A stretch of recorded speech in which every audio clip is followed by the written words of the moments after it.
Bonjour, à la fin de cette vidéo, vous serez capable, grâce à la réciproque du théorème de Thalès, de démontrer que les droites AB et DE sont parallèles ou non. Alors pour faire ça, il faut appliquer du coup la réciproque du théorème de Thalès. Et pour se rappeler de la réciproque du théorème de Thalès, la première chose à faire, c'est se rappeler du théorème de Thalès en lui-même. Donc qu'est-ce que c'est le théorème de Thalès? Le théorème de Thalès, c'est si les droites AB et DE sont parallèles, alors en partant du sommet, donc je rappelle pour trouver le sommet, c'est on regarde les deux droites qui sont parallèles, et la lettre qui n'est pas utilisée, c'est le sommet, donc ici c'est C, puisque AB et DE sont parallèles ou non, mais le sommet du coup ça sera C. Et ensuite, en partant du sommet, on fait petit côté sur grand côté égale petit côté sur grand côté égale petite parallèle sur grande parallèle. Ou alors vous pouvez faire grand côté sur petit côté égale grand côté sur petit côté égale grand côté sur petit côté. C'est vous qui choisissez. Et ensuite, donc dans le théorème de Thalès, on fait l'égalité des rapports comme ça, et ensuite on a des dimensions et ça nous permet de trouver une autre dimension qui nous manque.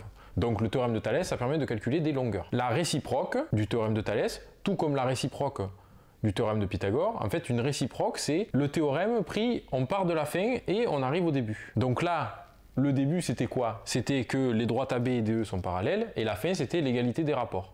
Et bien la réciproque du théorème de Thalès, on prend le contraire et on dit si on a l'égalité des rapports, alors les droites sont parallèles. Donc la réciproque du théorème de Thalès, ça permet de démontrer que les droites sont parallèles.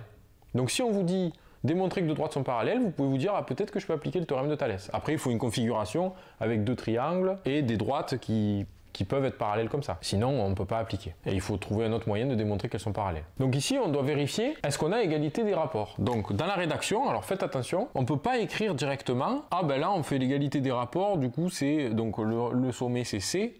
Et après, petit côté sur grand côté, ben là, du coup, ça fait CA sur CD égale CB sur CE égale AB sur DE. Et bien ça, en fait, on ne peut pas l'écrire comme ça, directement, parce qu'on ne sait pas si ces rapports sont égaux ou non. Quand on rédige le théorème de Thalès, ça c'est bon, puisqu'on sait que les droites sont parallèles, du coup, les rapports sont égaux. Là, on peut écrire.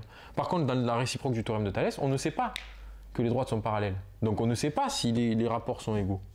Donc, vu qu'on ne le sait pas, au lieu d'écrire directement les rapports comme ça, on peut dire on doit vérifier que les rapports sont égaux en fait. Du coup, on doit vérifier ça. Voilà. Et ensuite, qu'est-ce qu'on fait?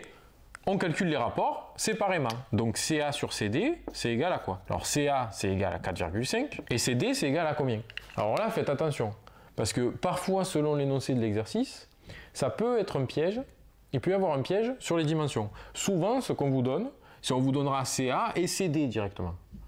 Affiché sur la figure, si c'est le grand côté comme ça, on peut faire une flèche comme ça avec une double flèche avec la dimension pour vous expliquer que c'est CD. Et parfois on a un peu trop l'habitude d'avoir ça et du coup on se dit ah ben c'est bon, je mets juste les dimensions qui est écrit. Mais là à CD, attention, il ne faut pas marquer 1,5 parce que CD ce n'est pas égal à 1,5, c'est AD qui est égal à 1,5. Donc CD en fait, pour aller de C à D, ben, en fait on fait CA plus AD.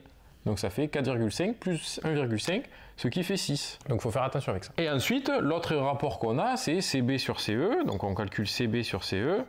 Et ça, c'est égal à 3 sur 4. Attention, pareil, BE c'est égal à 1, mais CE, du coup, c'est CB plus BE, donc c'est égal à 3 plus 1, 4. Et bien ça, c'est égal à 0,75. Et 4,5 sur 6, c'est aussi égal à 0,75. Donc, CA sur CD est égal à CB sur CE.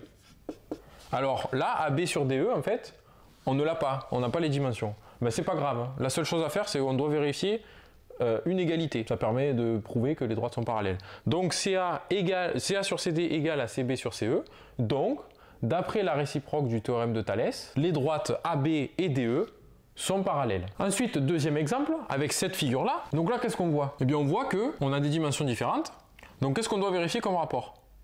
En fait, là, on fait la même chose. Donc, on veut prouver que les droites PR et DE sont parallèles. Donc quel est le sommet de Thalès? Ben, c'est pareil, c'est toujours C. Donc petit côté sur grand côté égale petit côté sur grand côté égale petit côté sur grand côté. Du coup, on doit vérifier quoi? On doit vérifier que CP sur CD est égal à CR sur CE qui est égal à PR sur DE. On calcule séparément. CP sur CD, c'est égal à quoi? Alors CP ça vaut 4 et là CD, eh ben là la notation elle est différente. C'est pas comme tout à l'heure où on avait juste cette partie là et il fallait additionner. Là on nous dit, vous voyez avec la flèche comme ça, on nous dit que CD ça vaut 6. Donc ici ça fait 6. Et en fait du coup le segment DP en fait ça vaut 1,5. Pardon, le segment DP ça vaut 2. Donc du coup, le segment d'épée, ça vaut 2, puisque 4 plus 2 égale 6.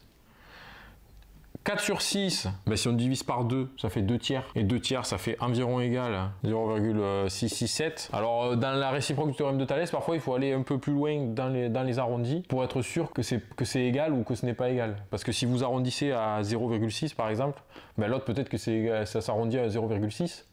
Mais ce ne sera pas égal parce que les chiffres d'après ne sont pas les mêmes. Il faut que ce soit une égalité exacte. Et CR sur CE, c'est égal à 2,5 sur 4. Et 2,5 sur 4, c'est égal à 0,625. On voit que CP sur CD n'est pas égal à CR sur CE. Alors cette notation-là, le égal barré, ça veut dire n'est pas égal. C'est accepté comme notation en maths. Donc, alors après dans la rédaction, hein, il faut dire donc, d'après la réciproque du théorème de Thalès, les droites PR et DE ne sont pas parallèles. Donc c'est un théorème, bon, donc du coup c'est la réciproque du théorème, qui permet de voir si les droites sont parallèles ou si des droites ne sont pas parallèles. Donc voilà comment appliquer la réciproque du théorème de Thalès pour démontrer que des droites sont parallèles ou non. Il faut bien se souvenir, en fait, ce qu'il faut, c'est arriver à savoir appliquer le théorème de Thalès dans le premier sens, donc le théorème de Thalès, et après la réciproque, il faut juste l'appliquer à l'envers, en fait partir de la fin et arriver au début. Donc c'est pour ça que dans le théorème de Thalès, il faut très bien connaître, même dans tous les théorèmes, il faut très bien connaître les conditions d'application. Donc les conditions d'application du théorème de Thalès, c'est les droites sont-elles parallèles. Donc dans la réciproque, ça va prouver que les droites sont parallèles. La condition d'application du théorème de Pythagore, par exemple, c'est que le triangle est rectangle. Donc la réciproque du théorème de Pythagore, c'est pour prouver qu'un triangle est rectangle, parce qu'on arrive au début. Donc je vous mets ça en fiche aussi, les vidéos sur le théorème de Pythagore et sur le théorème de Thalès. Si la vidéo vous a été utile, aimez la vidéo et abonnez-vous pour ne pas rater les prochaines. Et on se retrouve dans la prochaine vidéo.